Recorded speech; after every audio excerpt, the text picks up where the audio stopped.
Today, I'm telling you, I think Australia cooks the best Italian food better than Italy.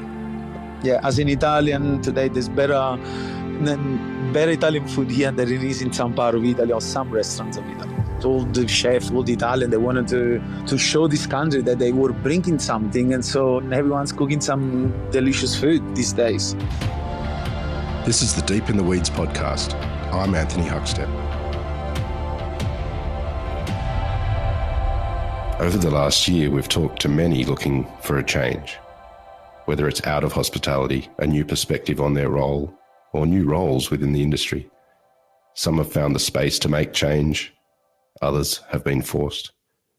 But with a world fascinated by food and its positive impact, there are some that make a leap of faith into a career in hospitality from vocations far removed from the colour and creativity of hospitality. Orazio D'Elia is the co-owner and executive chef of Mateo Double Bay and Downtown in the CBD of Sydney. Orazio, how are you? Good. Ciao, Anthony. I'm well. And you? I'm good. You've made some pretty incredible career changes in your life. You're a chef, but you also worked as a salesperson selling baby products with your family, baby supplies. Can you tell us about that period of time? Yeah, so basically it's a family business, and it's a bit of a funny story because when I came to Australia the first year, I just came for a year to have a bit of fun and learn English and then go back to Italy and join the family business. But I felt that it wasn't the right move. You know, I was missing Sydney so much that I thought, this is never going to work for me. I never want to work in my dad's shop, and why I'm doing this now. I just had the taste of this beautiful country, which is Australia, and now I'm stuck in Italy, and it was winter time, so you can imagine how hard it was. Plus, I met some friends and, a girlfriend at that time, so I thought, I'm going back. And here I am again after almost 17 years. Well, selling baby supplies is a little bit different to doing some of the best pizzas in Australia. Yeah, well, I guess it is, isn't it? Well, take us back to the early times. We can talk about sort of what you've been doing in Australia, but tell us about food in your family growing up and what led you to a career in food. So, as you probably heard many times, food in Italy is something that it's very important. It's sacred. Every family will every morning you wake up, we'll ask you the first question, what do you want to eat for lunch? So starting with that, you're like, oh, okay, well, I don't really want to talk about that now, but because you asked, so let's, I love this, and that. So you basically place the order with your mom or your grandma about whatever you want. And so you're always surrounded by food. And that's why I believe it just played in with me, I guess, a big thing in my life that I sort of carried with me to those days. And that's what I think it is. And I'm still attached to the sort of tradition, to be honest. When everyone comes to my house, I always go like, oh, eat this, eat that.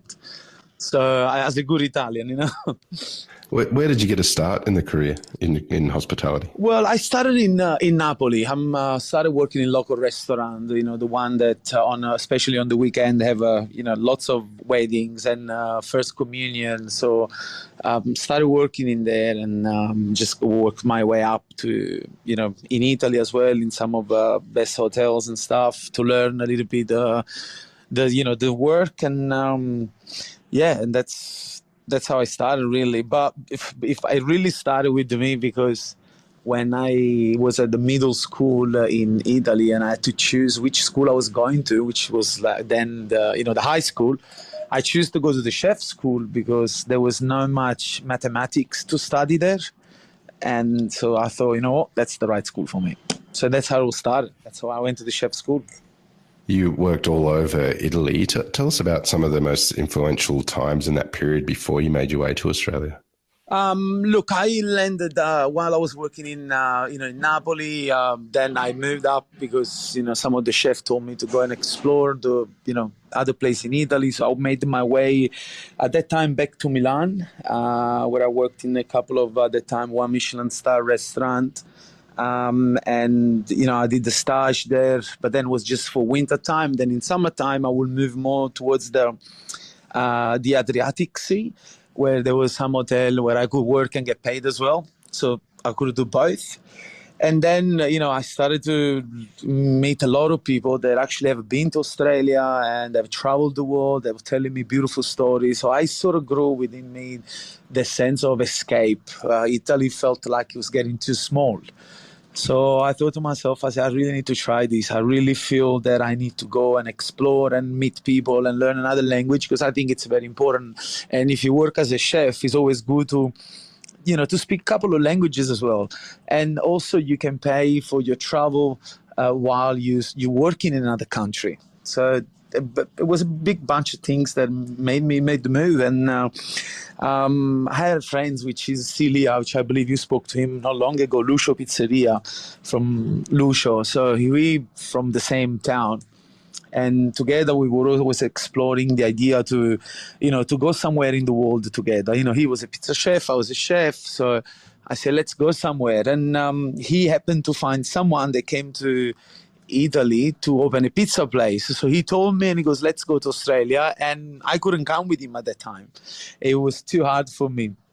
So I said to him, I said, you start to go, and then I will reach you a bit later on. And that's what happened. So after a year and a half, I came to Australia, and he was already here for a year and a half. So, were you surprised about the food culture here? What was it like for you, having grown up in Italy with the rich food culture there? Was Sydney a shock? Look, a little bit was. I must be very honest with you. A little bit was because my first job that I got was actually with Lucio at a place called Amici in Cambrai. And, I was in the kitchen, and obviously I couldn't speak English properly, so I was getting by and blah, blah, blah. So I remember one day this guy goes, oh, can I have some penna napoletana or spaghetti napoletana? And I'm like, yeah, no problem. So I just did this garlic chili, capers, black olives, beautiful little fresh tomato in there. I give it to him. He looks at me and goes, what's this shit? I'm like, sorry, what? And I'm like, yeah, what's this? I said, where's the tomato? I said, you want it with tomato? I'm sorry, in Napoli we do with a little bit of fresh tomato. He goes, no, I just want tomato sauce. I said, tomato sauce? I said, you say Napoletana? Yeah, Napoletana is tomato. So I'm like, oh, hang on, I'm confused here. So this was an experience that I had in the beginning. And then, there was a lot of things that people would cook here that I've never seen in Italy. Like, for example, pasta with chicken. We never cooked pasta with chicken and avocado in Italy. I've never seen this before.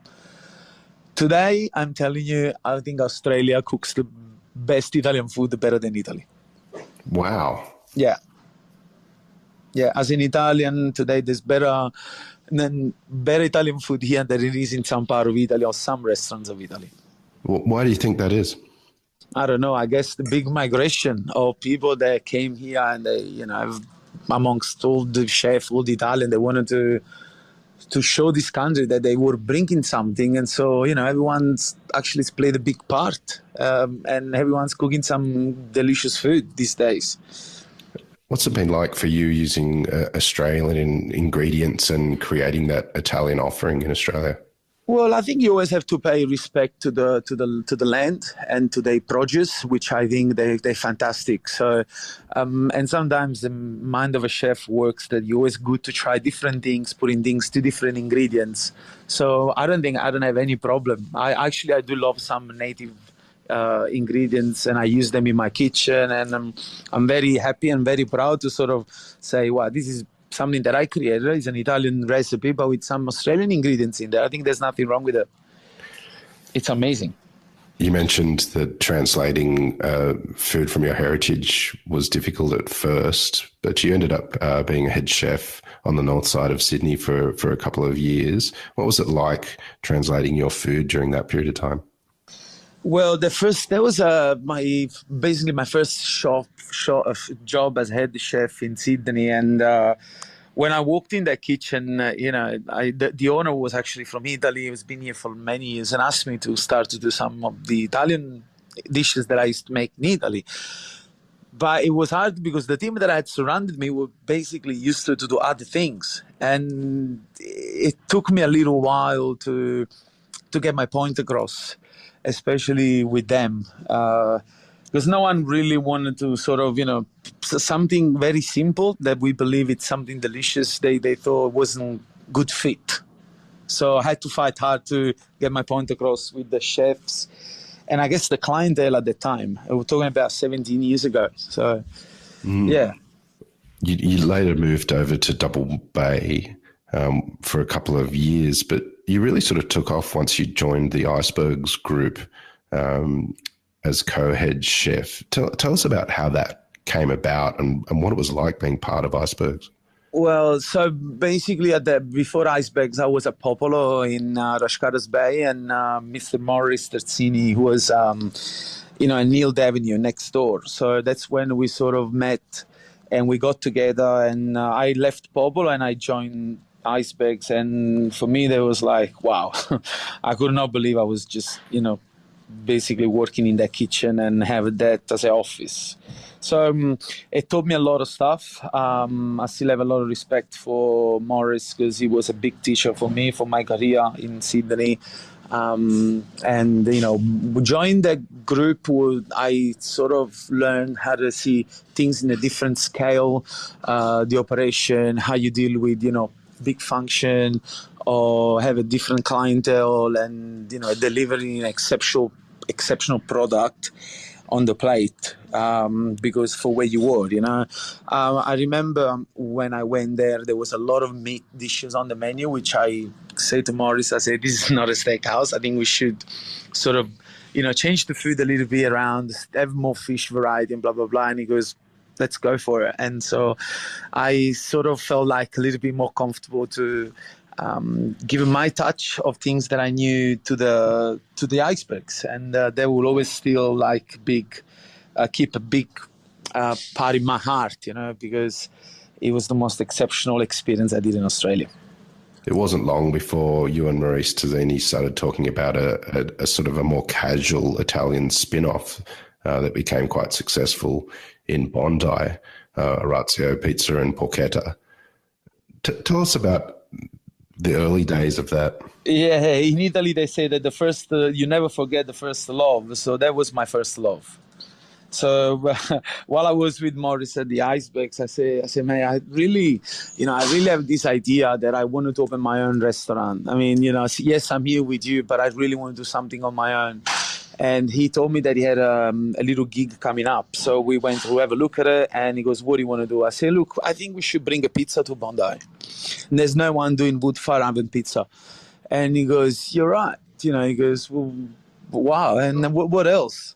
And he goes, what else? I said, look, I don't know. I mean, I want to do something very simple, affordable for everyone to come there, have a meal and leave. And, don't think they're breaking the bank and maybe come back 3 times a week.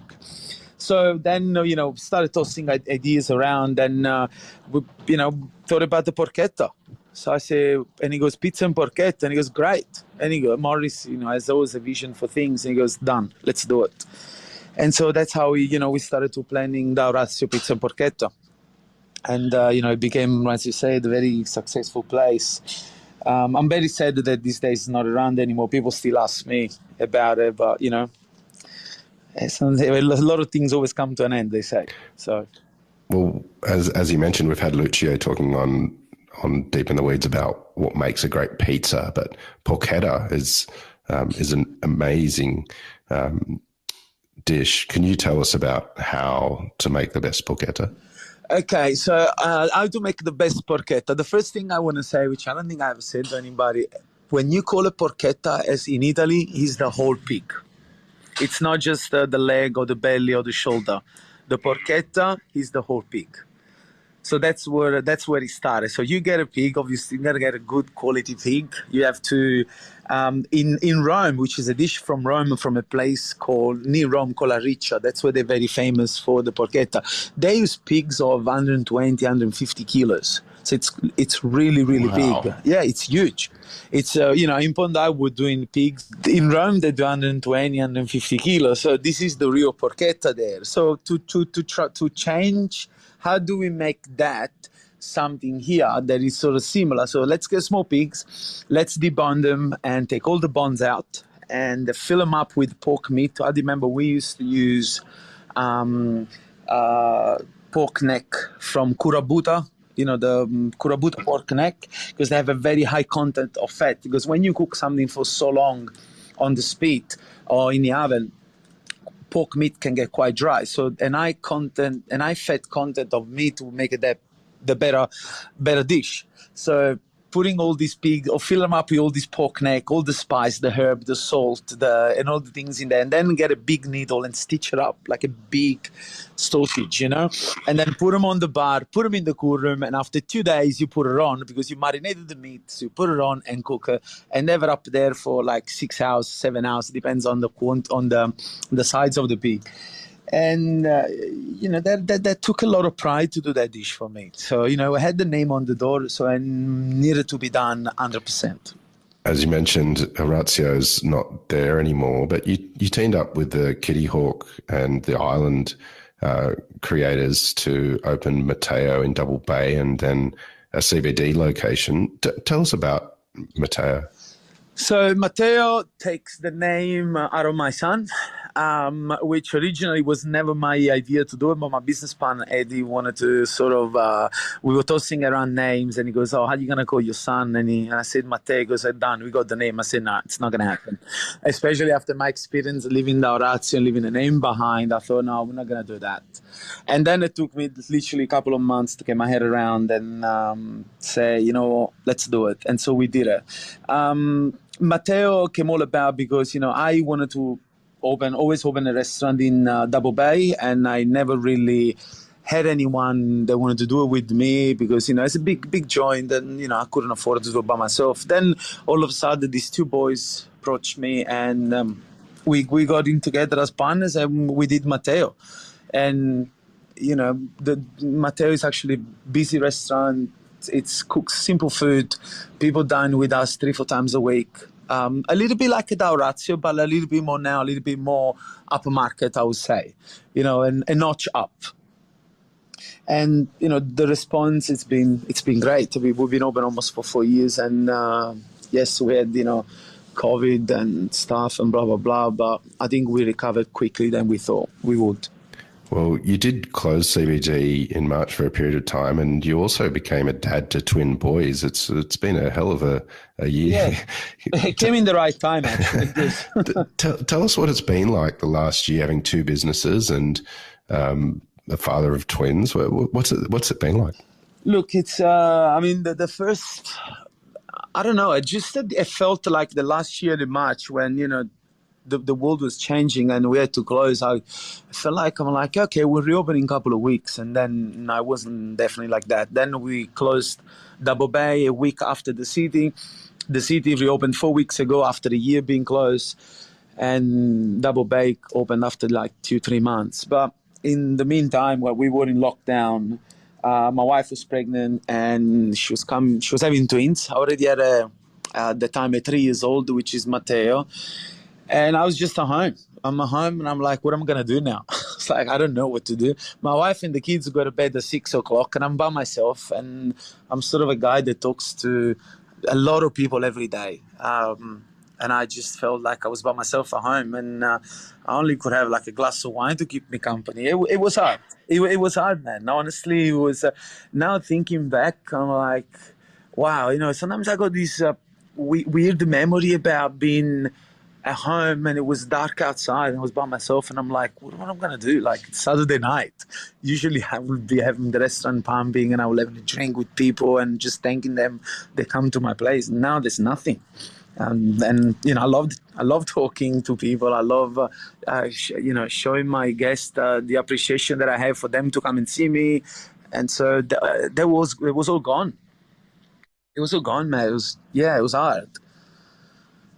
It was hard for me. You started cooking more at home and sort of reignited your love for cooking. Tell us about that experience and how it sort of changed your cooking. Yeah, so look, for the first couple of weeks, I was just, as I said, in a very weird mood. Everyone was calling, goes, "Oh man, you should probably do like all the other chefs are posting recipes and stuff. You should do it as well." And I'm like, no, I'm not doing it. I mean, I don't feel like, if I don't feel like doing something, I won't do it. This isn't the sort of person I am, and I don't like being told as well. So when people start to tell me, do this, then I'll do no. I'm not doing it. And then, I don't know, out of the blue, after 2 weeks in lockdown, and I remember posting this yesterday on my Instagram, my wife asked me if I could have making something to eat. And I got up and I had some bread, I put some ham, some prosciutto there, and I said, let's make a mozzarella in carrozza. And so I made a dish and I took some photo, and without thinking about the whole thing about people asking me to do the recipe and blah, blah, blah, I posted it on Instagram, on my stories, and then the next days I woke up to 20, 30 messages, because, oh my God, mate, this is beautiful, so simple, so good.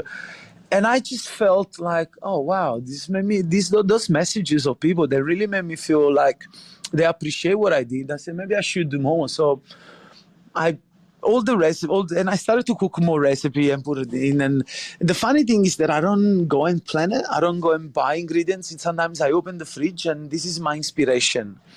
Because what I want to show to people that sometimes you just open the fridge with whatever you have, the little you have, you can create the most amazing dish.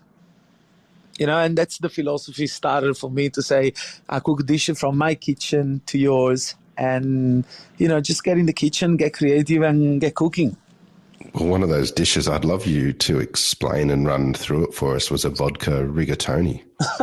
The famous vodka rigatoni. Oh, man, that's been doing... I think I've did some damage with that dish. I'm literally in people's house and people's health as well, because a lot of people basically have set off their fire alarm at home, and also they've burned themselves. So he all started in the kitchen downtown, and a couple of people, especially my partner is Russian. He goes, oh, man, we should do some pasta with vodka, blah, blah, blah. I say, I used to do pasta with vodka many, many years ago, and we used to call it perestroika. And basically it was this linguine with the same sauce that I'm doing now, but it was topped with some Russian caviar. So that was the dish that I used to make many years ago. And so he said to me, no, but let's do just the sauce without the caviar, because not many people like it. And I said, okay, let's do it. So I did it. And everyone started to put it on Instagram, and everyone started to come down, and they wanted the vodka pasta. And to the point that while I was in lockdown, I said, fine, I'm going to share the recipe with everybody, which is the most simple things to do it. And people are crazy for it. How different has Matteo, particularly the CBD downtown, changed? How different is it compared to, pre-COVID? Did you have to make drastic changes to the offering given how quiet the CBD is? Yeah, look, we were closed for a year, and when we reopened the door, we basically said, let's trade just in the bar. So we are not opening the whole restaurant. So the bar is open and the outside area. So we're looking at relaunching the whole place in about 3 weeks. So opening the dining room. Wow. So a couple of things with that also, because obviously I don't believe the city is 100% back. So we thought that running a place on a tight ship with the tight numbers of staff in there would be better. And touch wood has been a great success so far. We've been open now for 5 weeks, and it's been good. But now is the time to reopen the dining room. But Anthony, to be honest with you, I'm always scared a little bit, because I feel like I'm still living with that sort of, this morning I saw the news, a little new cluster at a church in Sydney. So I'm like, my heart literally pounds, because, you're in for more, you're going to buy more stuff. And I mean, just looking at what happened to all my friends in Melbourne with restaurants and people there, they were ready to celebrate Valentine's Day, and then they had to shut. So I feel like I live with suspense sometimes every time I hear that. But, life goes on. You got to fight. You got to get out there. You got to get up, get the slaps, get up again, and just fight. And let's do it. Got to do it, man. You've got friends and family back in Italy, and the circumstances there are very different to here, even though we're still living with it. Have you spoken to people back home? And look, I speak to my mom on a regular basis because she wants to see the baby. So I speak to her from probably 4 or 5 times a week in the morning, and they're all in lockdown. They only locked down yesterday. They got given another 15 days of lockdown. All the restaurants are still shut. Some of them they do take away. Some they closed. They're never gonna reopen again. My family business is lucky because they sell baby food as well, so therefore they can be open, but with a restricted time. So therefore, their business is down, but therefore they still paying sometimes the expenses because of the food offering that they have in the shops. But it's crazy. They will take years to recover, I think, especially the hospitality industry. There's there's chefs there. There's people that work in hospitality with some serious skills, and they just at home. Where I wish we could have them here, because one of the biggest problems at the moment in hospitality is staff. Find the right people and find good people. It's very hard at the moment. You mentioned that the CBD is still a little quiet, but you're opening in a couple of weeks' time. What are some of the positives, emerging at the moment, and what are you looking forward to when you do open? Look, I'm looking forward to obviously be busy, and try to run still as a tight ship. Give it like a good offering for people, and try to be different for what we were before. Obviously, we need to adjust a lot of things, change our model around a little bit, have a different offering. So, if someone wants to come for just a pizza, mate, please be my guest. Sit in the dining room. Try to make sure we're there for people. It's all about embracing everyone now. And this is what I'm looking for, to welcome everyone back. Well, it's going to be, I'm sure a lot of people will be very pleased to be back and enjoy your hospitality as well. Orazio, we've loved having you on Deep in the Weeds today to hear your story. Good luck with the restaurants and also the twins. And we'll catch up and talk to you again soon. Okay, grazie, Anthony. This is the Deep in the Weeds podcast. I'm Anthony Huckstep. Stay tuned as we share the stories of Australia's hospo community, suppliers and producers in search of hope during this pandemic. Special thanks to executive producer Rob Locke for making this all happen.